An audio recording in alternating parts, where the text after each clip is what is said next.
শুধুমাত্র পুরুষের নয়, একজন নারীরও রোজগার থাকাটা বড্ড জরুরি।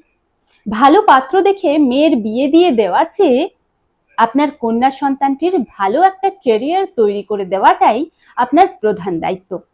এই সমাজে পুরুষের রোজগার না থাকলে সে যেমন এ সমাজে বেমানান, বেকার তকমা দিয়ে তাকে যেমন থামিয়ে দেওয়া যায়, এমনকি বিয়ে করতে গেলে তার রোজগার না থাকলে সে যেমন রিজেক্ট লিস্টে চলে যায়, মেয়েদের ক্ষেত্রেও এমন ভাবনাও সঞ্চারিত হোক, বিশেষত সেই সব বাবা মায়েদের মধ্যে যারা রোজগেরে পাত্র দেখে পাত্রস্থ করাটাকেই মেয়ের নিরাপদ নিশ্চিন্ত জীবন বলে ভেবে নিয়েছে।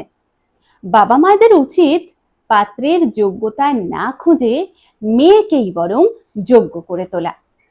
ভালো চাকরি, ভালো ব্যবসা, প্রচুর সম্পত্তির মালিক, মোটা অঙ্কের স্যালারি, যে ছেলেটার তাকে বিয়ে করে নিলেই জীবন সেটেলড, এমন ভাবনা থেকে বাবা মা পরিবারের লোকজনই শুধু নয়, মেয়েদেরকেই আগে বেরিয়ে আসতে হবে।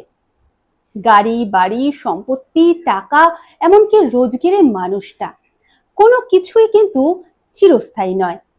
আজ আছে, এক নিমেষে কাল শূন্য হয়ে যেতে পারে।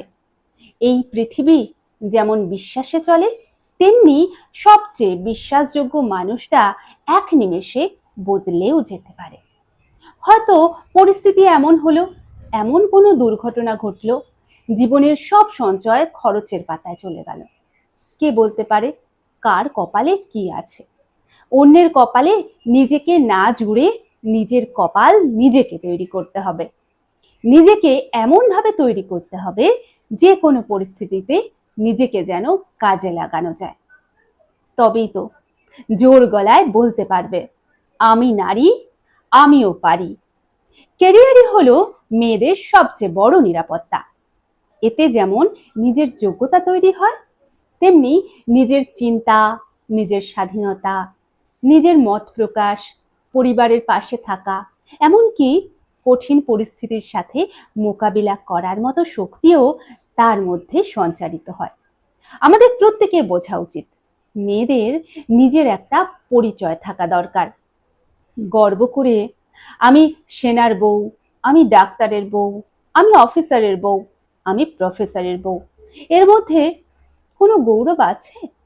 অন্যের কাঁধে ভর দিয়ে চলার মধ্যে নিজের অন্তত স্বাধীনতা থাকে না। বরং মেয়েরা অহংকার করুক নিজের যোগ্যতায়। সে জোর গলায় বলুক, আমি পাইলট, আমি ডাক্তার, আমি নার্স, আমি বিউটিশিয়ান, আমি শিক্ষিকা, আরো অজস্র নামে মেয়েরা পরিচিত হোক।